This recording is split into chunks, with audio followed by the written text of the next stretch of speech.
Shalom Bapak Ibu Saudara-saudariku yang terkasih dalam Kristus Yesus. Kita bertemu lagi dalam sapaan Tuhan hari ini, hari Rabu tanggal 22 Juli tahun 2020.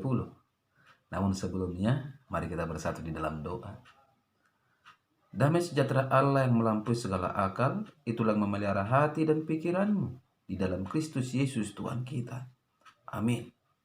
Saudara-saudaraku yang terkasih dalam Kristus Yesus, sapaan Tuhan buat kita pada hari ini terangkat dari kitab Matius pasal yang ke-12 ayat yang ke-21. Demikian firman-Nya. Dan padanya lah bangsa-bangsa akan berharap. Saudara yang terkasih, saya mengambil tema dari firman ini, berharap pada Tuhan. Saudaraku yang terkasih dalam Kristus Yesus, dalam hidup ini setiap kita pasti bergantung kepada sesuatu. Entah itu koneksi, jabatan, modal, kekuatan, kepintaran, pengalaman, dan lain sebagainya. Namun semua itu bukanlah tempat berharap yang teguh dan benar. Semua itu hanyalah ibarat membangun rumah di atas pasir. Maka rumah kita akan roboh dan porak-poranda ketika hujan dan banjir datang melanda. Itu sebabnya dikatakan di dalam Yeremia 17 ayat yang kelima, terkutuklah orang yang mengandalkan manusia, yang mengandalkan kekuatannya sendiri, dan yang hatinya menjauh dari Tuhan. Saudaraku yang terkasih, sapaan Tuhan saat ini berkata, dan padanya lah bangsa-bangsa akan berharap, yaitu Yesus. Tentu pernyataan ini dikatakan oleh Yesaya. Karena kebenaran firman ini adalah kutipan dari kitab Yesaya, saudara-saudara.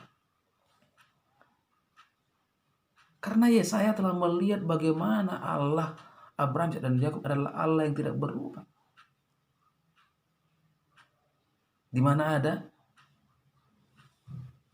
kitab mesianik yang membicarakan tentang seseorang yang akan datang, hamba yang luar biasa, yang padanya setiap bangsa, segala bangsa akan berharap.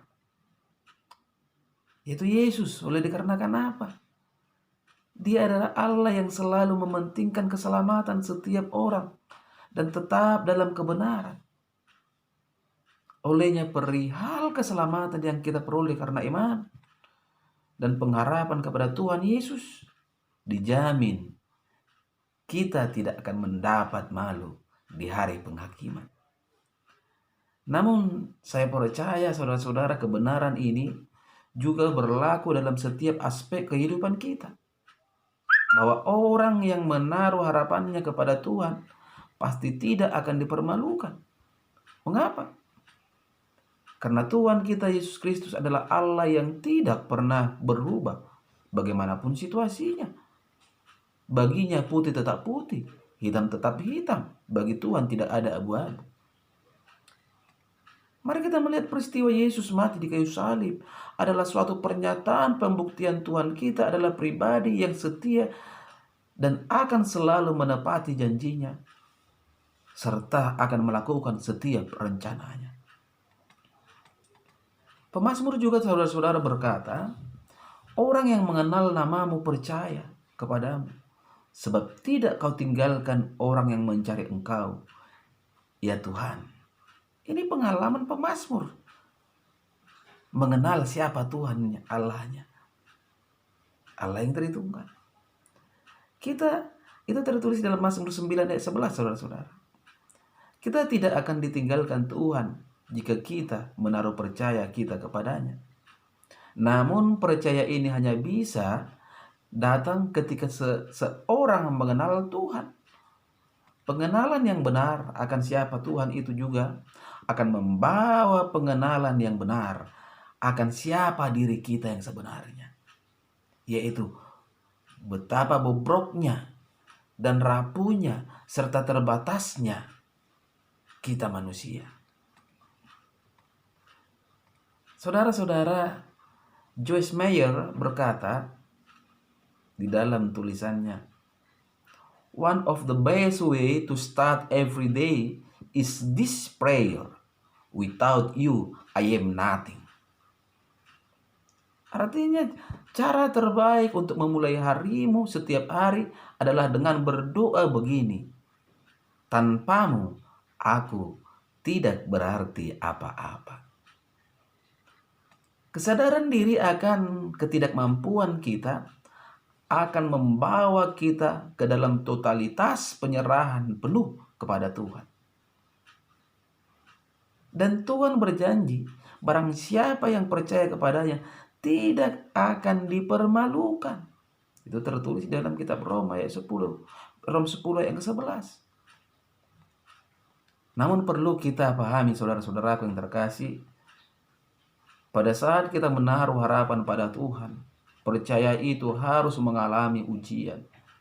Sebagai pembuktian apakah kita benar-benar menaruh percaya sepenuhnya kepada Tuhan atau hanya sekedar percaya. 1 Korintus 3 ayat 13-14 berkata, sekali kelak pekerjaan masing-masing orang akan nampak, karena Tuhan akan menyatakannya, sebab Ia akan nampak dengan api, dan bagaimana pekerjaan masing-masing orang akan diuji oleh api itu. Jika pekerjaan yang dibangun seseorang tahan uji, ia akan mendapat upah. Saudara-saudara yang terkasih dalam Kristus Yesus, ini kebenaran firman Tuhan. Melalui sapaan ini, kita diajak, andalkan Tuhan selalu dalam hidupmu, maka Anda pasti tidak akan malu, bagaimanapun situasinya. Amin. Kita bersatu dalam doa. Terima kasih Bapa di surga untuk kebenaran dari firman-Mu yang berkumandang pada saat ini melalui media YouTube. Biarlah Tuhan setiap pribadi yang mendengarkannya dimanapun berada beroleh berkat, beroleh pemulihan oleh iman yang benar kepada Tuhan, sehingga hidup kami semakin diberkati oleh Tuhan. Hidup kami Tuhan, yang sakit disembuhkan, yang lemah dikuatkan, yang mempunyai persoalan mendapat jalan keluar.